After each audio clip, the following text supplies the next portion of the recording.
Welcome to the Jazz Flyte Podcast. I'm your host, Darrell Scott, and together we will dive into the lives and careers of the jazz legends who have left a rhythmic imprint on the world. Be prepared to reminisce on the highs and the lows of their musical journey and the trials that sculpted their timeless musical gems.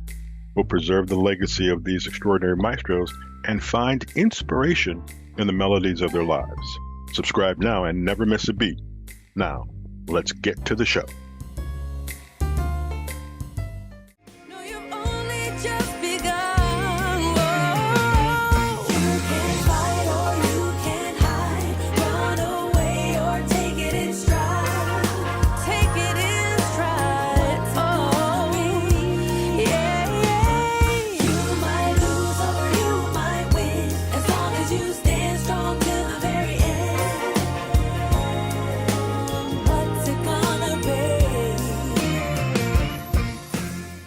Welcome, everybody. This is the Jazz Flyte Podcast. I am Darrell Scott. To my, in that direction, is our guest who, first of all, I saw her on tour at the Dave Kaz Christmas tour, which is what got me excited to hear about her and hopefully get her on the show. Toured with a whole bunch of people, has sung a whole bunch of things, and we have a tasty tidbit, I think, that we all will find very beneficial. And just to kind of have some fun, and it's a departure from what she was doing now to what she was doing then, as opposed to what she's doing now. Ladies and gentlemen, let me introduce you to Rebecca Jade. Rebecca, greetings. How are you today? Greetings to you, Darrell. Thank you so much. I'm well. How about yourself? I'm doing the best I can, what little I got. So that's all I can say. Well, thank you for having me. I Not a appreciate it. problem. My first question is, let's just talk about your beginnings. How did you get started in singing? Was it at home, church, where? Yes, to all the above. Oh, okay. My mom's a singer, and so she introduced me to music at a very early age. Not trying, just because she loves music, and so she wanted to share her love of music with me, and Hmm. I was exposed to it very early. I don't know a time in my life that I wasn't singing or doing something musical in some form or fashion. So I've been at it at a very, very early age. And my mom also, I sang in the youth choir and in church. And yeah, I was been singing my entire life. Was there pressure because your parents were making you do this? Or No, did not you at just find it all. fun? I found it fun. It was no pressure at all. My mom, she would always say, you can become a pharmacist if you want to. I don't ever want to pressure you, but I wanted you to know that you can do anything that you want to. So Hmm. she always encouraged me. So much so, like, I was always involved in sports as well as arts my whole life. So when I was playing baseball, she's like, okay, we got baseball practice. When I was in the school plays and the choirs, like, okay, we're going to choir rehearsal. So she was always supporting me and encouraging me to do anything that I was had any inclination and wanted to just try. Are you an So yeah, only she was. child, or I do you have am, siblings? yeah. Are you? Only child, Ah, yeah. so they could do a whole bunch of things with you, and you just have to go. So they could have time alone. In Mm. this singing, did you emulate your mom, or did you have people that you followed? Well, listen, she would really expose me to lots of artists. So early on, I remember having a strong love for jazz music right away. So she would play different artists for me, Nat King Cole and Ella Fitzgerald and Patti LaBelle and Stevie Wonder, of course, just a wide range of artists. So she would just play them for me, and then I took a real liking to Billie Holiday early on, and just was trying to just like emulate her. And then as I got older, it was Whitney Houston. These are the artists that I was really drawn to and tried to like mimic them until I finally found my own voice. Hmm. That's interesting. When did you, with mom not around, Mhm. when did you finally step onto a stage by yourself, and whether it was solo or a group? About what age were you then? Gosh, I mean, like I said, pretty young. I was singing in choirs. God, that's a good question. I can't. I mean, literally, there's a picture of my mom. My mom has of me singing holding a microphone, singing like a solo at 5 years old.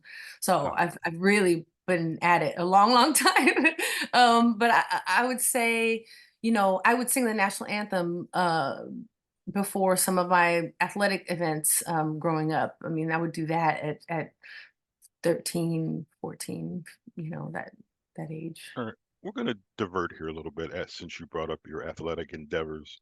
I'm not sure how many people realize this, but this young lady got a full scholarship to college for playing basketball. Basketball. Yeah. And I'm not going to ask how old you are, but was the WNBA around when you were in college? It was, but it was pretty new around that time. Yeah. So it's quite possible if you would have stuck with it, as opposed to doing this interview, I could be watching you on ESPN playing basketball. So my Awesome. question is this: if you were that good playing basketball, how did you gravitate to singing? Yeah. So actually there was a finite event that happened. I was I was I had just signed my letter to go to I played it for UC Berkeley, go Bears. And 2 weeks after I signed my letter of intent, my contract to go to play at Cal, I was backed into in a parking lot by a drunk driver. And Oh, that kind of really derailed things a little bit for quite a bit for me because my goal at the time really was to focus on basketball and maybe playing overseas or maybe the WNBA, because those were the and the WNBA was pretty new at the time, so they were still really really growing at the beginning stages. And so yeah, I was in an accident. I was backed into as a pedestrian oh, by a drunk driver, and so that kind of changed things. And so after I still was able to go to school because they had to honor my contract. mm-hmm. I was able to kind of get healthy, but I still wasn't really 100%. I did try out for the Sparks after that. I did try out for Ah, the WNBA twice, but I was still having issues with my legs, with my knee particularly. And so when I finally came home from college, and I wasn't sure what I was going to do with my life. I'd done a bunch of other things. I knew that music was still an important part of it. I never considered it as a career. Not I don't say never, but it seemed almost too big. I had tried it. I was in a girl group, and when I was 14, 15, that fell through. It was constant attempts that just kind of didn't pan out. And I never, my immature mind at 14, 15, 16, was that you had to be Whitney Houston or not. There was no in between, there. right. Yes. Yeah. So Right. so I just didn't think of it as a career. And then I met my mentor. His name's Kamal Kenyatta, and he really took me under his wing and just kind of helped me learn, what it's like to perform with a band. I had never done that at that time, so I performed in his band, and he helped me build my song repertoire and just stage presence. And then I joined another band, and that just next thing I knew, I was like, oh, I could like actually make a living doing music. It's just not I'm not Whitney Houston level, but I Right. can Right. make a living, and it was a new world that was introduced to me. And so through just continuous years of wanting to just evolve. The next thing I know, I was on Dave Coz's cruise. I was brought in by a friend. They needed a female singer, so I did that, and then that's how it led to me doing Dave's Christmas tour. And it's just like it's been a constant, wonderful journey. But yeah, I think that accident was really a pivotal moment that kind of changed things. But at the time, of course, I was devastated. But I would say that. Um, I think everything kind of happens for a reason. I'm grateful to still be here and be able to Mm-hmm. stand and walk and move, and I can still play basketball for fun, and that I still love that. And then I get to do music for a living and travel the world. So I still feel like I get the best of both worlds. Created two questions. Number one, what was it like? What was your feeling when Dave Cox called you and said, "Hey, we want you to come on this tour with us and be our singer"? And it's not like you're going to a concert venue. You're getting on a ship and you're going to be gone for a while. Yeah. What was that like? Oh, amazing. I kind of didn't know what to expect because I had never done any cruise ship gigs before. And these are totally different. People think of like, a Carnival cruise where they have entertainment on the ship. It's not that at all. These are like curated events that happen to be on a ship, but it's a wonderful, wonderful experience. So I was very happy, and I actually started actually on. I was in the party band. I wasn't a feature or headliner. I was literally the party band, the singer for the party band, and the band was killing. We were fire. It was really, really Yeah. fun. And then, but something about, I don't know, so they saw something else in me that they would trust me to do more and more. And then I started having my own shows on, on the ship. And then next thing I know, I'm doing a gospel show and I'm on their main stage. I mean, they've entrusted in me, and I'm just so honored that they keep trusting in me. Yes, So yes. yeah, it's been Like I wonderful. said, it was different because up until the Christmas show, I hadn't seen or heard you. And I'm Mhm. sitting there and I'm like, who is that? How come I gotta see if I can get her on? And I graciously thank you Oh my God. for consenting to do this because I'm very impressed with what you do. Now, I want to back up a little bit to the basketball thing. So Mhm. there's no contract between you and I'll just say yourself as an independent musician to not do certain things in case you get hurt. Playing basketball, I hear you ride a motorcycle. I do. Uh, so there's all these things that I go, so if she's taking a corner on a motorcycle at about 60 and she gets hurt, what does that do to the music? Does that slow you down? Do you have to take time off? Or do they say, hey, Rebecca, guess what? No motorcycles, no basketball. What do you do? Well, I'm glad to say that I don't have that situation to consider. Heaven forbid, we don't talk like that. We Okay, we roll, and we're very safe riders. And of course, nothing's ever guaranteed. The cars are dangerous as well. So, right. you Yep, know, we roll and we roll safely, um, and we cross that bridge when we get to it. Like when I had my accident, that was unplanned, and right. that kind of derailed things, and you just kind of go with the flow, and that's just kind of how I've been rolling my whole life. Nice. This music gig that you've got going, you've performed with the likes of Eric Darius, Elton John, Dave Koz, people like that. Is there a special feeling you get? Is there more of a process to perform because these are leaders and you're kind of in the background, and then you'll turn it around and go, okay, I'm the leader of this. I need to do this. What's the difference, let's say, What's the difference in? between being in the background as opposed to being the main soloist on stage? um, Is it that simple? Do you put out more emphasis, more energy when you are the main performer, or do you kind of go with the flow because Darius or Kaz or Elton John is the lead? Yeah, I mean, I think there's a way of kind of it's a role to play, absolutely. So if I'm, I was so fortunate to sing background vocals with Sir Elton John for the Oscars in 2020, and yeah, there's no upstaging that man. No, That right. Hmm. he is the man in that, and he was the feature, of course, and my job was to support.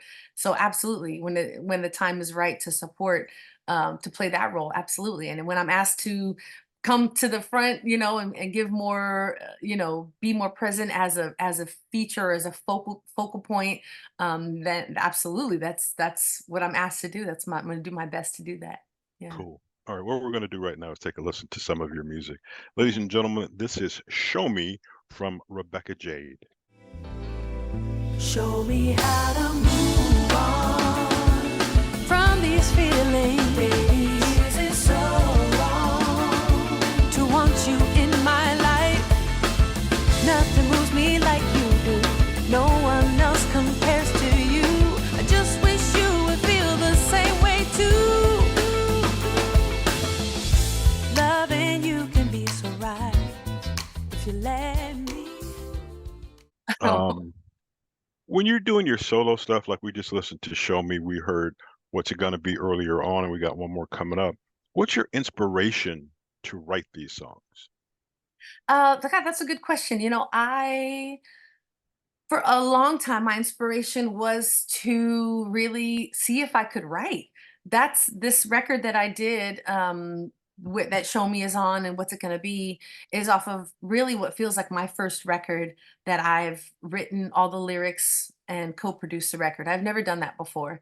Hmm. And so leading up to that record, my inspiration was to see if I could do it. I have been part of some wonderful projects that were written for me, and I wanted to know. I needed to have that kind of more of a visceral, not visceral, just have more of a connection to the song, and to me that way was going to be through writing it, you know. Hmm. And I'm so inspired by these songwriters. Some of these songwriters I work with, they're incredible, incredible songwriters. They can write about anything. They can write about light reflecting on a wall, or like it's amazing. Like the depth, that some songwriters can get to. And I was like, man, I really want to be more like that. So this album was a big challenge for me because I had never done anything like that before. And so I would say, yeah, my inspiration was the end goal, and also like amazing songwriters that I've had a chance to work with. Particular the project prior to my album, A Shade of Jade, is a project that I was a part of I was a front woman for a band called Rebecca Jade and the Cold Fact, and we did vintage soul kind of like funk music. It was a vibe, Hmm. and those lyrics were written by a great lyricist named Alfred Howard, and he writes books, and he's just incredible with words. And so I would say he's been a wonderful inspiration to How, me in that way. how do you handle I call it pressure, and it's Mm. the pressure of songwriting, it's the pressure of performing, it's the pressure of uh, being a background singer, because maybe somewhere in there you get to sing along with some of these people. If and as a matter of fact, is it Show Me or Bottle Up Magic, where you're in one chair and Eric Darius is in another chair, and you're singing? I call it singing against each other.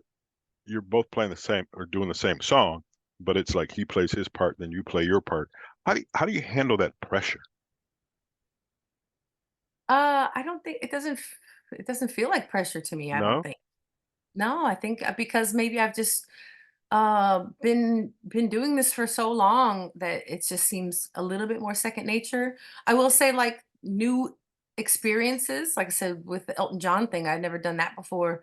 And we learned so much stuff, learned the song and choreography all kind of like last minute. That's pretty a bit stressful. So you find ways. I know for me, I didn't want to look at anybody in the audience, so I looked at the stairway, where there was no people. So you find ways to like make it work. What? Why don't you want to look at anybody? I was always, well, I shouldn't say that. In doing speaking, we're always taught to look above the audience, so you don't really Uh-huh. make eye contact. So I Right. kind of get that, but I would Same think, same difference, I would say. yeah, Yeah, because it's like I'm not talking about I'm looking way over here. Like there's right, like a stairway that people are on either side, but I'm just not looking at any people directly. And it was right, mainly because I'm still thinking of, okay, here is the right, left, right. I'm still right. thinking of the physicalities and the harmony parts and whatnot. Yeah, for that in particular. As far as other stuff, yeah, I mean, I would say I still get nervous maybe when like or excited about when I do something new. Um, that once you kind of first do it, there's a bit of I've come to find out over the years that I need to do it, as best as possible to before I just feel really comfortable. So I'll in front of people is always best. So if I have like a Hmm. big show, I'll try to do like a smaller show beforehand that maybe I can implement some of those songs just to see, Hmm. like, kind of test like how well I know it or something like that. That way when I do it in front of people, for a big show, I've kind of at least done it once. Right, It's been, I've done it. So that right. kind of helps me. So I think if Uh, over the years you find what little tricks that help you. what worked for you? I always have this question, especially for people who do many things. We'll call it that way. So, do you play instruments? Do you play anything? A little bit. The last few years, I've picked up a bass, actually. So, I've been playing bass in like when I do smaller band configurations and such, yeah, I'll play and sing and play bass. I gotta see that. What comes first when you are writing a song? The actual Mm. lyrics, the melody, the bass line, and if that's the case, when you lay down your tracks, what's the I just don't I can't understand whether it's a musician or a vocalist. If you sing just the lyrics, how do you know where the background comes in? How do you know when the bass solo comes in? How do you know when the piano's going to pick up? What comes first? I to me usually like the lyrics and the melody kind of come together, I guess. Hmm.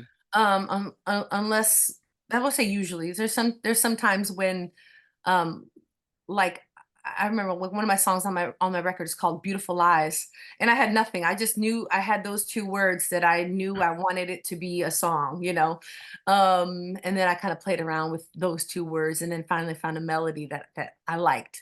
Sometimes though I have a lot of like little snippets in my phone of a melody, and just like a couple words, and it just starts with that, and it's something like, da, da, da, da, da, and and that's it, and but there's lyrics, that came with that I just kind of pop in my head, and then I'll kind of go from there. And then the music I run a lot of songs through like the person I co-produced my record with. His name's Carnell Harrell. Amazing musician, producer, arranger. So I'll oftentimes give him, I usually try to wait till I have like all the words together and like the melody. And then I give it to him, and then he'll kind of shape the music around that, like as a bass line, Hmm. and then we shape it together from there. I go, okay, hey, what if we add a measure here to give this little section space, and then, oh, how about a sax solo in this song? That would be great, and then we could extend that. Da, da, da, da. So it's usually it's just um nothing is for sure. You kind of, I feel like as you evolve in your artistry, you kind of learn what feels like is the best flow in that song, I'm always amazed, and I truly mean amazed by. I was in radio 20 years ago, and I hope this relates. But I tend to look at credits and who plays, and I love it. Like when Stevie came out with Inner Visions or Songs with the Key of Life, he was like the only musician, and he's singing, and he's doing background vocals. And I go, I gotta sit in on a session to see this. It's just amazing how do you layer. And then I saw a video with Marvin Gaye for What's Going On, I think, and he's everything. He's Mm. the lead singer. It's got Marvin 1, it's got Marvin 2. He brings in a bunch of baseball players to sing background. Now, one of the things that you do, because this young lady got more things going on than I care to imagine. When I saw you on the Dave Cos thing, it was everything was white. Was that your outfit? Because I know you do modeling, is what I read also. So are you modeling the clothes that you get, the clothes that you buy, the clothes that you make? What are you doing with that? No, no, that the modeling is stuff that I've done like totally different from this. Yeah. Okay. Yeah. So those are outfits that I found that were put together, that I kind of put together for the shows. And yeah, So what don't you do when it a comes to a lot. concert? I wouldn't say a lot because in reading your bio and everything, that last paragraph is about 180 words, and it basically describes everything that you do. I just think that was the thing that amazed me. And then you're on stage with Kaz, Jonathan Butler, who I think is absolutely fantastic. And don't tell anybody, I have the very first Jonathan Butler. I think I have the album, as a matter of fact, Ooh. introducing Jonathan Butler. Don't get me wrong, I have the Dave Kaz album where he has a lot of hair, and I'll just say it that way. He's got a lot of hair. I didn't know Marcus Anderson. How did that foursome come together? And Justin, what's his name? Ellie Um, Schultz. yes. How did that all group all come together? Is that a call from Kaz, or are we putting out feelers to see what kind of band we can get? No, as far as I know, I got the call, and I think he had already reached out to Marcus. So I think he's got a wonderful team behind him, and they come together and really try to make it strategic. And so, yeah, I didn't personally have any input on who else was going to be there. I just got the call from Dave inviting me to come back, and I'm so grateful I've done 3 Christmas tours with him. So, What are yeah. the rehearsals like? Because I know he came off the Summer Horns tour and seemed like he went and disappeared for I'll say 30 days, and then he comes out and he does his Christmas tour. When do you not tour? Well, Summer Horns is a whole nother thing, Yeah, Right. he's got his there's the cruise is usually around May-ish time. Summer Horns, which I know he's got his other thing too now. The Soma is additional his different cruise, so it's out away from the music cruise. It's a different cruise he's doing. I think that's in September. But and then when he comes back from that, then like we're probably, I think we get like for instance the cruise, like we're already sending ideas. We've been sending ideas to Dave. He's asking his opinion, us for our opinions on like what kind of shows we want to do for the cruise coming up, which is in May. So and that's kind of the same thing that works for Christmas. It's like, hey, do you have any songs you want to do? We kind of have this idea, but we want your input. Like, so we'll put in any suggestions on what we think and what we would like to do. I had put out a Christmas EP at the time, or was working on a Christmas EP last year, so he of course wanted to support that and include a song or two from the Christmas album in the show, and so I'm so grateful, like that kind of stuff. Nice. He's so supportive. Dave is so wonderful in that capacity. But yeah, so as far as putting the crew together, I'm sure he gets together with his team and kind of brainstorms like who would be a good fit for this, And so he really wanted for that one was cool. He said him and Jonathan are kind of like, the anchors of the Hmm. show, and then he's bringing me and Marcus and Justin Lee Schultz to be like we're kind of like the newbies kind of coming into Right.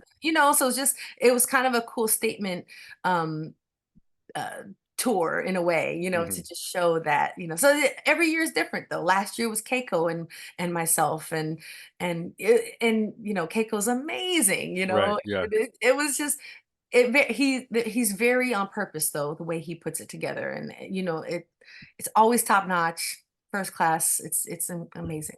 He's And incredible. that is, believe me, and I can't believe I just thought of this segue.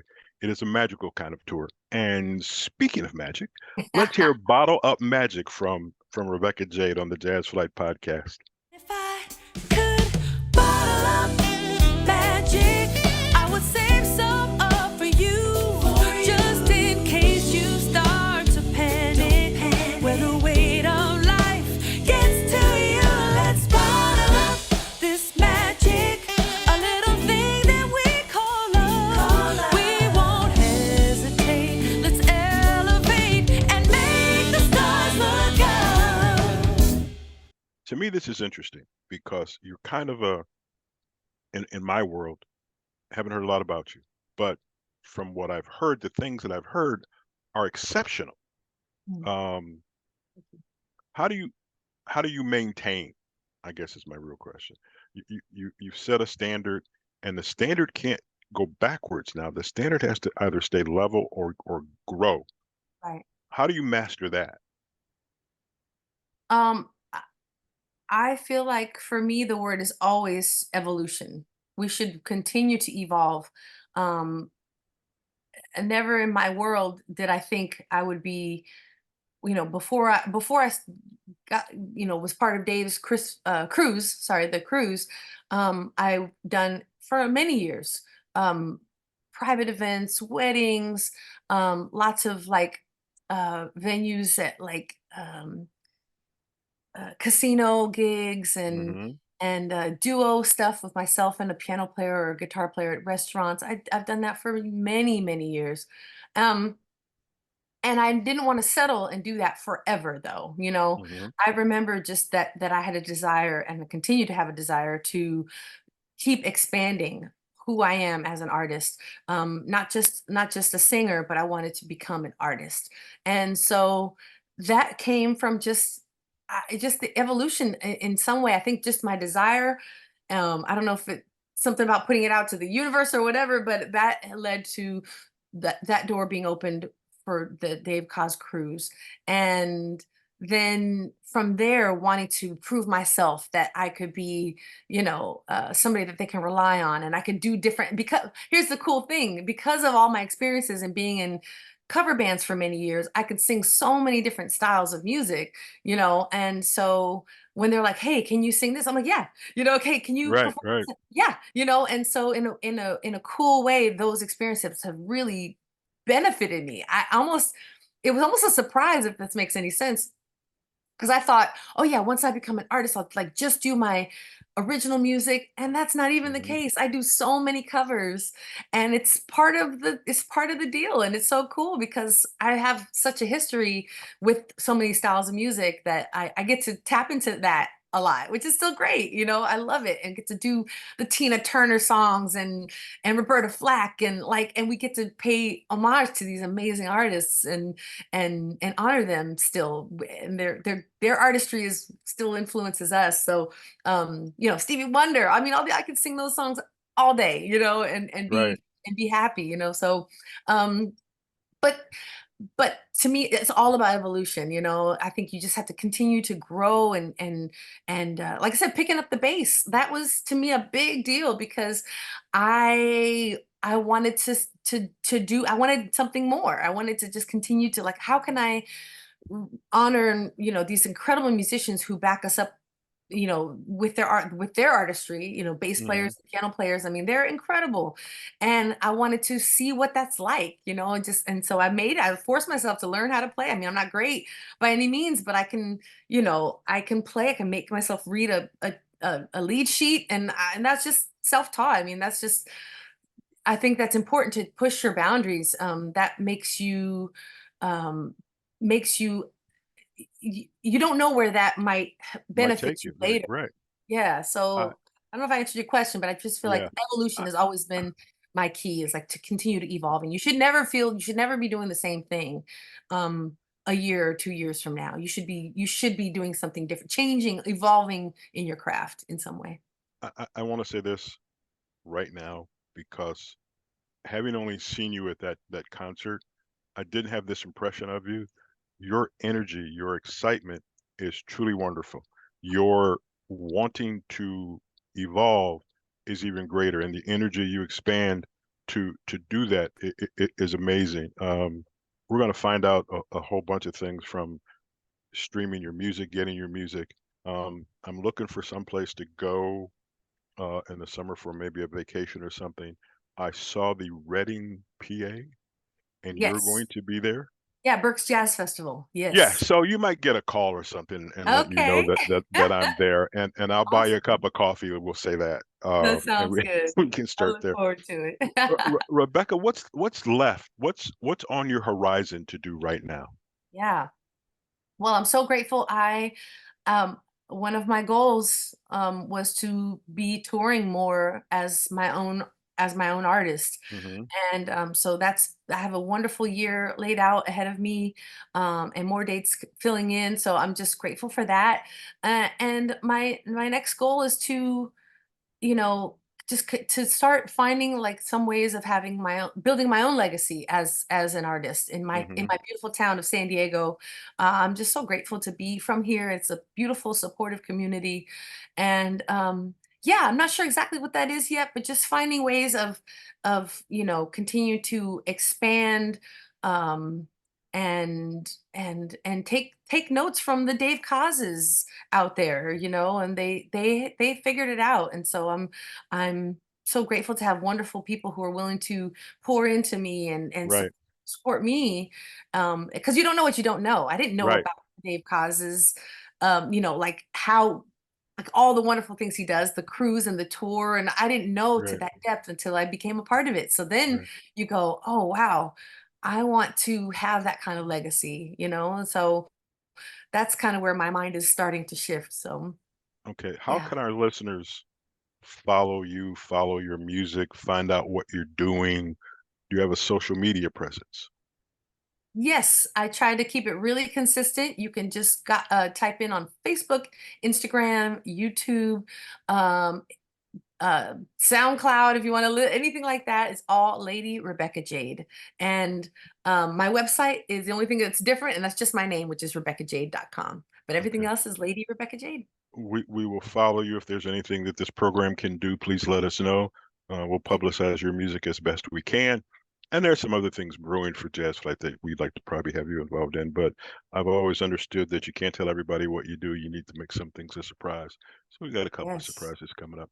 Awesome. Before we go, the South Carolina Lady Gamecocks, who are currently what, 17-0, the best team in women's college basketball. Mm. Was that a question? I'm sorry. You Yeah, said they that's are? a question. I'm just asking. Do you think they are? Oh, I don't know. You don't. Honestly, I haven't been following it as much. Oh, okay. Yeah, I've been I watch it from time to time, of course, WNBA from time to time, NBA from time to time. But ESPN has been my friend, I think, catching me up, Sports Center.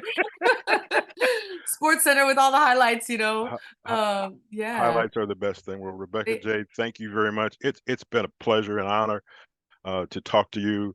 I feel special now that I wasn't necessarily going to come to the Christmas show because I wanted to hear other music. I didn't want to necessarily hear Christmas music. I'll tell you a Christmas music story later on.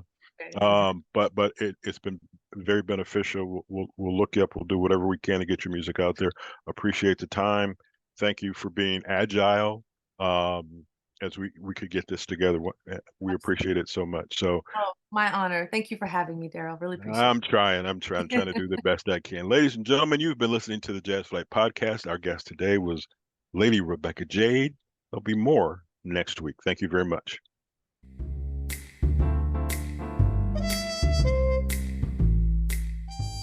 Thank you for tuning in to the Jazz Flyte Podcast. I hope you enjoy these stories and soulful melodies that grew through the doors of time. If you want to stay connected with the latest updates and episodes, don't forget to subscribe to my channel and hit the notification bell. Until next time, I'm Darrell Scott.